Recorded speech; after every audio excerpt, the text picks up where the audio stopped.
I got to thinking the other day about what if I was a fan of cheesecake, for example, and I had a baking channel on YouTube, and I took a beloved cheesecake recipe and took it and broke it all the way down, rebuilt it back from scratch, cooked it, did a whole tutorial on it and everything else. And when I delivered it at the end of the episode, it wasn't a cheesecake at all, but an apple pie with a crumble crust. And then I tried to explain to everyone, well, technically it still has the crumble crust of the cheesecake there. It's just that we've taken the ingredients and we've done some extra things with them. And we presented this because we feel that cake is a cake, cheesecake, pie, whatever. And it's all kind of in the same family of baked goods. Therefore, we're presenting this as the new updated version. I kind of feel, and I know that's a gross exaggeration of an example, but I kind of feel like that's what we've gotten from Wheel of Time and Rings of Power in terms of these two huge intellectual properties that have been repurposed in the last few years by Amazon's studios. And it has led me to think about this one thing more than anything else because we've seen, Rafe the Judkins talking about how he's a huge super fan of Wheel of Time, and then over here we've got the two showrunners for the Rings of Power, talking about how they're super fans, and they know it backwards and forwards, and they're paying tribute to Tolkien. They're writing the novel Tolkien never wrote, and all this stuff. And at the end of the day, I keep coming back to how can you really be a fan or a super fan if you're willing to butcher the intellectual property in such a way that it destroys any likeness that it had to the original source material in pursuit of what? A paycheck? Fame? Both? I don't know. I'm Tim Anderson, aka Renville, the bearded dwarven princess. Welcome to my rant series. And today we're talking about the idea that these showrunners who claim that they are passionate fans and claim that they love these books that they're working on and who claim that they love the series that they're working on, are they actually fans? Or do they just say that they're fans? Because I kind of feel like you could see the true fandom in Peter Jackson's films, even though, yes, he had to make concessions for the studio. They had to put in the Arwen character and give her a bigger, more prominent um, portrayal in those films because the Hollywood studio wanted a romance interest to be laid out on screen. As an example, I remember there's a famous scene in the documentaries where Peter Jackson is in the middle of trying to film the Helm's Deep sequence, and he's got the producers from Hollywood and the lawyers coming on the line, and they're coming over to like fire. I don't remember if it's firing, but they're coming over and wanting to talk about budgets and money and going over and shoots. And he's just like, leave me the fuck alone and let me film. Let me do what you hired me to do. I know the source material. You need to trust me that I'm creating something that's worthy of Tolkien and worthy of being watched. Get out of my hair. And I feel like you actually had the case of an individual who truly was passionate about it and lived it, breathed it, um, didn't sleep for several years while he was in the middle of production. I feel like you can feel it in Peter Jackson's films. You can feel the fact that he was a hardcore fan, even though they did play around with the lore and the timelines and some of the characters and everything else, but they didn't really invent too much in comparison to the way we've seen the Wheel of Time or the Rings of Power adaptations. So, you know, really quickly, just off the top of my head, when we look at the Wheel of Time as an example, one of the first things we see is in episode one, we show that Perrin has a wife, which he never had in the books, and Perrin is the local blacksmith, which he never was. Um, the blacksmith thing I didn't really feel was that big of a deal.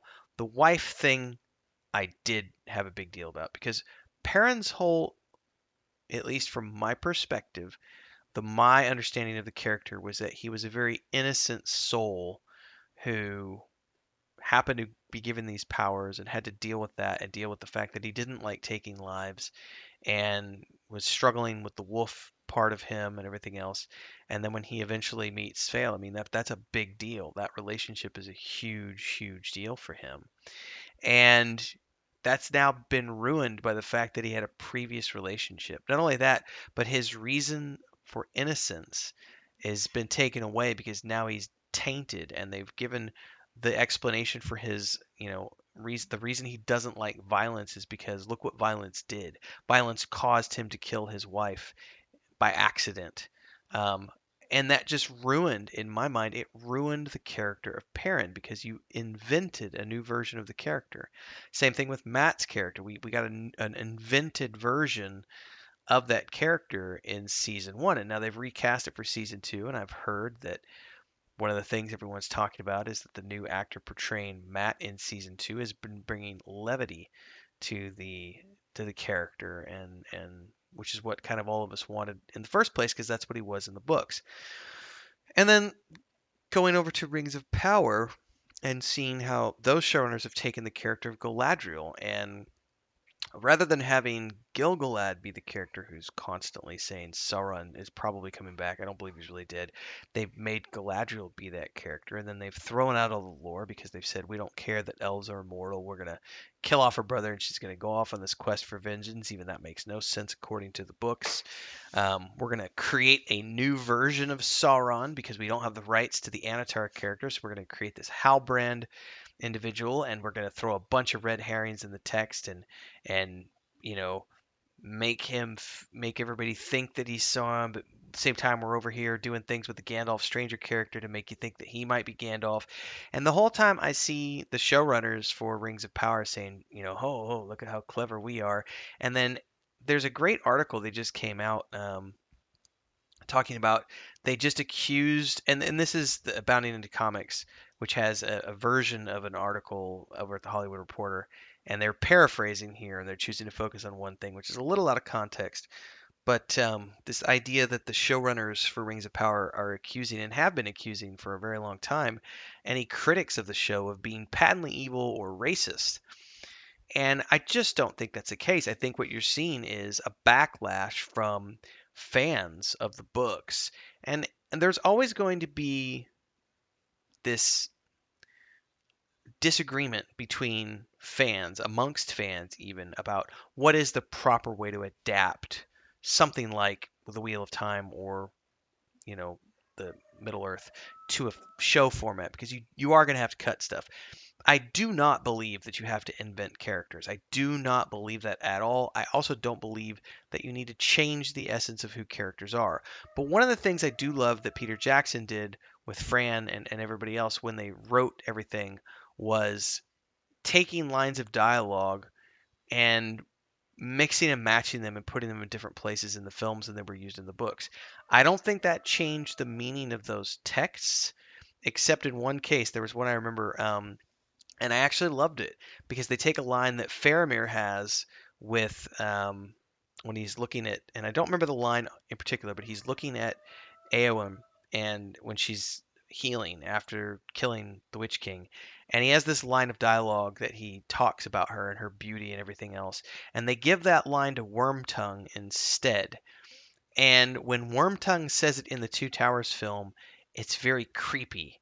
And the way he says it to Eowyn, it's the same line of dialogue, but instead of being a line of someone in awe of her beauty, it's more of a lustful version, and it changes the meaning a little bit, but it's still an interesting way of doing things, and I didn't really have a problem with it. Other people did, of course, and that's the divisiveness. We're always going to disagree on what is going to be the right way to adapt.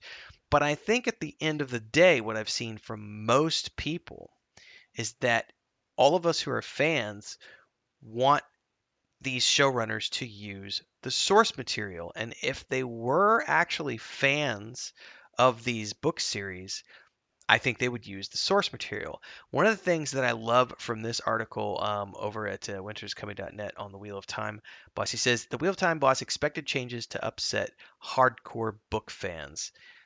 He talked about the target audience for the show in a recent Q&A session, which has been transcribed on the show's, excuse me, official Twitter account. It says, when we started out, we knew the show had to appeal to a huge audience in order to justify its existence, so we always imagined that we would likely lose absolute hardcore book fans who had read the series multiple times because the show would be too different from the books. Why would you want to do that? I did a video maybe a year ago where Chris Pine was talking about the portrayal that he's given as Kirk in the Star Trek films, and he says he wishes that Paramount would stop trying to chase the Marvel money and instead of trying to create a spectacle film, just create something for the fans. He says, like, if you would just lower the budget and make a good film that the fans want to go see, the word of mouth will be so good that that movie will end up becoming a blockbuster simply because you're going to get all the reviews from the hardcore fans who are going to go, "Oh my god, this is a beloved film." And because it's beloved, we're going to recommend it to everybody to go see, and we're going to bring lots and lots and lots of people in. So I have a hard time believing a showrunner when they talk about how, well, we know in advance that we're going to be upsetting a lot of the hardcore book fans because we're making a lot of changes to the source material. Well, then you're not really creating an adaptation, are you? Instead, you're creating something that's based on the works of. And that needs to be made clearer by these showrunners when they're creating these shows, because if you're making something that is based off of the original work, then there's far more liberty to do things with characters than if you claim that you're making an adaptation. Because if you claim that you're making an adaptation and you claim that you're a fan and you claim that you're there to do justice to the books, then the last thing I want to hear from your mouth is how you're making changes that are going to upset the hardcore book fans, because you, as a showrunner, should count yourself among the hardcore book fans. Otherwise, I don't want you to be a showrunner, and I don't think that you have what it takes to be a showrunner. Because the only way to be the right showrunner for the job, in my mind, is to be an obsessive, hardcore book fan who's going to champion the way the characters are written on the page and try to get those characters as close to those portrayals as possible when you're making the show, instead of creating Anatar and Halbrand and pairing with the wife and all of these other things that just don't exist in the books. Those are my thoughts. I have a hard time believing that these showrunners are actually fans of the material that they're adapting in the first place. Love to hear your thoughts, comments below. If you've gotten to the end and you like what you hear today, don't forget to like, subscribe, hit the bell icon. Support this channel, like all of these amazing people, by simply doing a couple of things. One, on a premiere like this, just do a super chat or a sticker down there. Pick an amount. Use a pre-programmed amount. It's all good. After the fact, when the video is uploaded, you can do a super thanks down there. There's also 3 tiers of memberships down there. It's part of our Adventurers Guild. We do private videos for members, polls. We've got a new podcast series coming up, so on and so forth. And there's also a Patreon page for my wife and my brother and the world that we're working on with our point and click game, fantasy book series, and tabletop settings. So hopefully we'll see you over there and all the other places. Don't forget our Discord. And don't forget, I'm currently in the middle of rereading the books 1 through 3 of Wheel of Time, as well as reviewing the Wheel of Time show with a rewatch, along with my House of the Dragon and Rings of Power rant videos. So we'll see you in the next upload. Until then, everybody, happy reading, happy viewing. Thanks so much.